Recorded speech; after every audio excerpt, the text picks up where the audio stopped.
শোল মাছ আছে, এই চুনো মাছ, এটা হচ্ছে খলসে মাছ।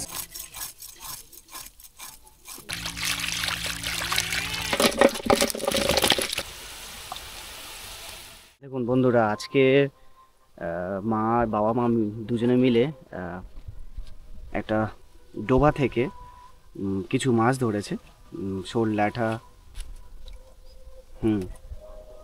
বন্ধুরা দেখুন, আপনারা দেখতে পাচ্ছেন কি জানি না, এই দেখুন মাছ, একটা দেখুন মাছ, এটা শোল মাছ। শোল মাছ এটা, আস্তে আস্তে, হ্যাঁ স্লিপ করবে মা। হ্যাঁ, এই দেখুন প্রচুর মাছ আছে, ছোট ছোট ছোট ছোট ছোট বড় সব মিলিয়ে।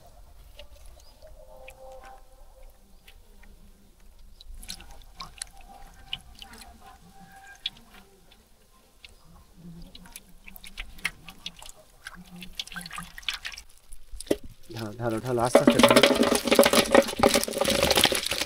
দেখুন বন্ধুরা কত মাছ হয়েছে, প্রচুর মাছ প্রচুর মাছ, ছোট ছোট ছোট ছোট কই মাছ তো প্রচুর।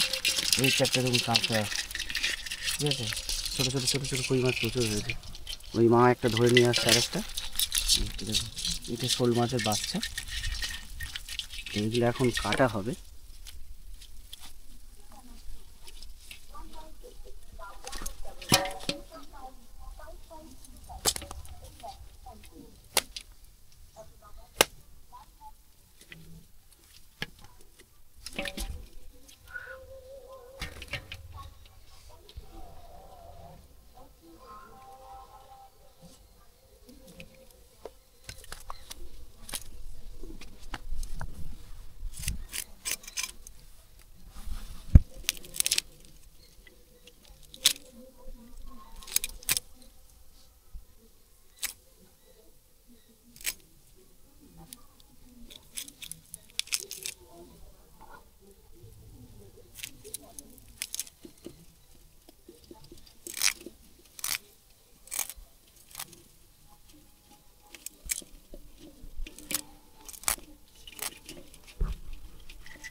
অনেক অনেক মাছ, প্রচুর ছোট ছোট মাছ, প্রচুর মাছ।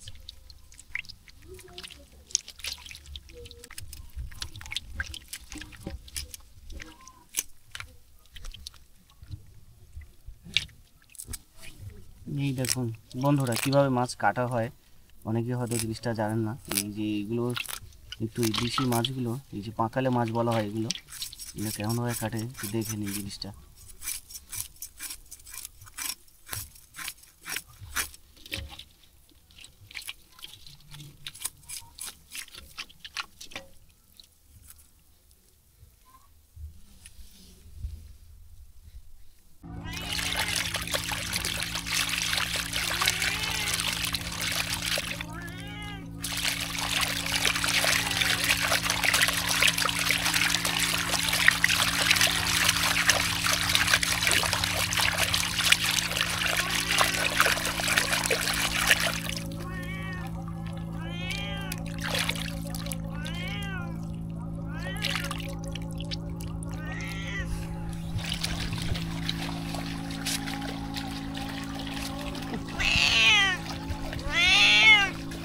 এ তোকে দেয় না? শোল মাছ আছে, এই চুনো মাছ, এটা হচ্ছে খলসে মাছ। খলসে মাছ আর ইয়ে দিয়ে এটা চচ্চড়ি হবে, আর শোল মাছ কটা একটা ঝাল হবে। এবারে কেটে কেটে কুটে ধুয়ে নিয়ে যাচ্ছি, একটু ঝাল হবে।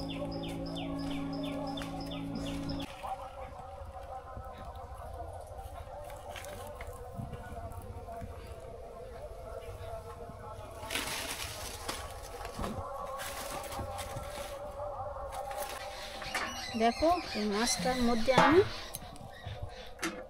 হলুদ, লবণ এটা মাখাবো, এটার মধ্যে এটা আলাদা করে মাখাবো।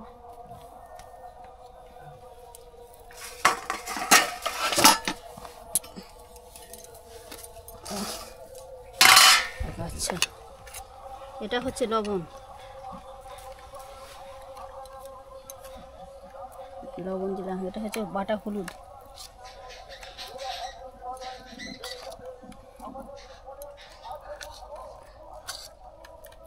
এটা বাটা হলুদ। একটু লঙ্কা মাখিয়ে নিলে মাছের স্বাদটা আলাদা লাগে, অন্যরকম লাগে। দেখো এটা আমি ভাজছি, এর মধ্যে কি একটা দেখতে পেলাম,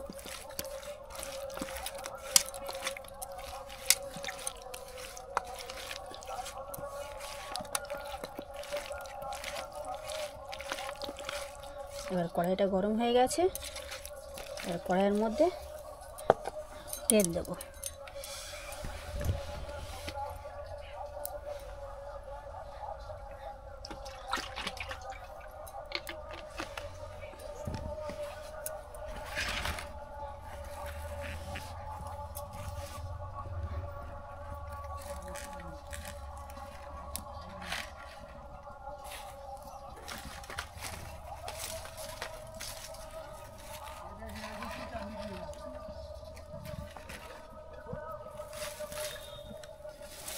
আছে, এবার তেলের মধ্যে আমি এই মাছ কাটছি।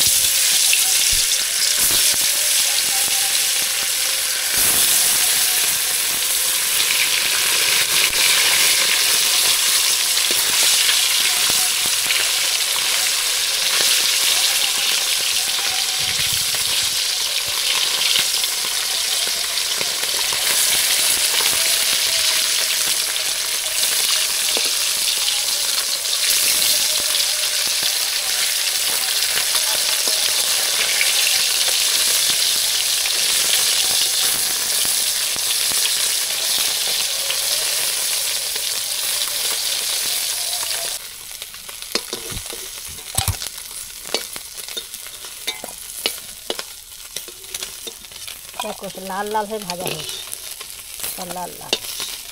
কিন্তু তেলের পরিমাণটা একটু বেশি দিতে হবে তার জন্য, যদি কড়ার গায়ে লেগে যাবে না, আর ভাজাটা খুব ভালো সুন্দর লাল লাল ভাজা হবে। দেখো একটু ভালো ভাজা ভাজা ভাজা ভাজা হয়ে গেছে, ভাজা ভাজা হয়ে গেছে। আচ্ছা, ফের তেল দিলাম,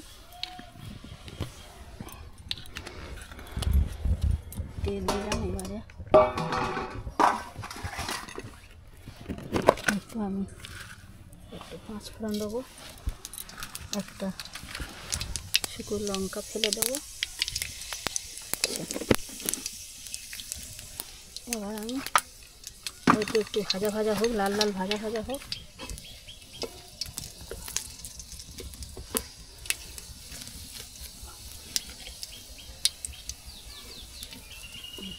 লাল লাল ভাজা ভাজা হয়ে গেছে, এবার আমি পেঁয়াজ কুচিটা দেবো। জোরে বলুন। পেঁয়াজটা দিলাম, পেঁয়াজটা লাল লাল ভাজা ভাজা হবে।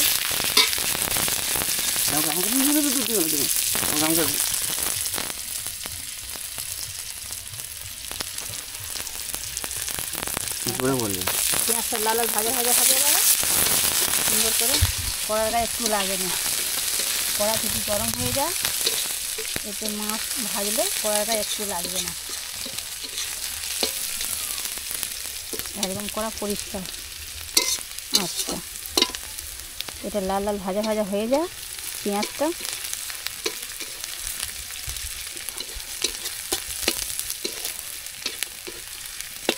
এটা লাল লাল হয়ে ভাজা ভাজা হয়ে গেছে। আর এখানে আমি কাটা টমেটো দিলাম, টমেটো একটু ভাজা ভাজা হয়ে গেলে একটু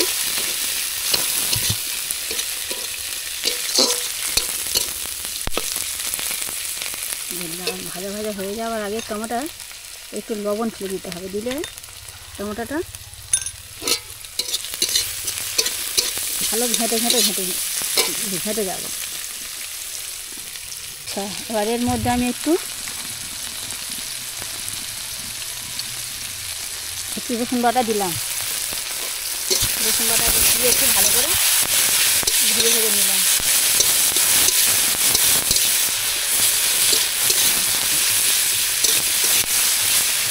তারপর দিলাম একটু আদা বাটা, আদা বাটাটা ভেজে নিলাম।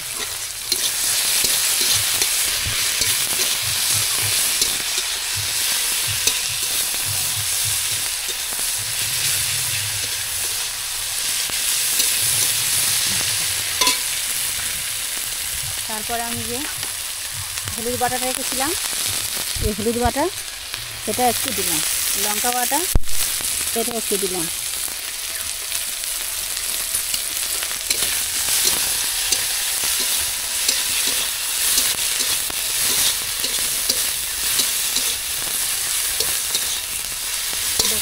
ভাজার স্মেল বার হয়ে গেছে, দেখো একটা ভাজার সুন্দর একটা স্মেল এসেছে।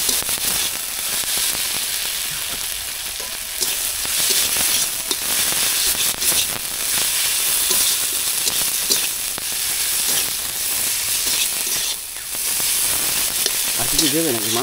আর একটু জিরে বাটা দেবো, আর লবণটা কম আছে। পরে দেবে একটু নাকি? হ্যাঁ, ওটা জিরেটা এখন দেবো না, যখন জিরেটা যখন তরকারি ফুটে যাবে তখন দেবো, আবার একটু আগে দেবো। এখন জল দেবো, মশলাটা ভালো ভাজা ভাজা হয়ে গেছে, এটাতে জল দেবো। দেখি জলটা দাও, জলটা এবার হালকা জল দিয়ে মশলাটা একটু ঘেটে ঘেটে নেবো।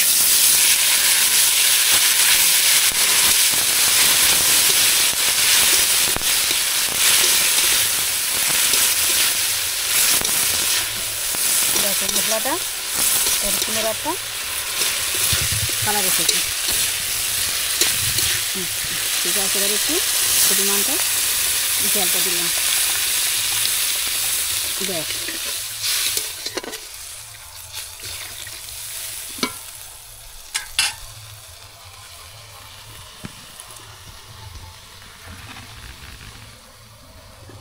এবার এইটার মধ্যে একটু ফুটে গেলে একটু আমি জিরে বাটা দেবো।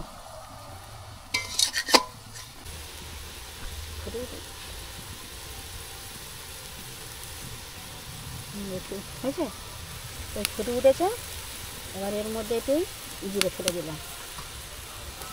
জিরে ফেলে দিয়ে জিরেটা ভালো করে একটু ঘেটে নেব। এই ঘেটে নিলাম, ঠিক আছে। এবার এর মধ্যে যে মাছগুলো ভেজে রেখেছিলাম সেই মাছগুলো আমি একটু একটু ছেড়ে দিচ্ছি।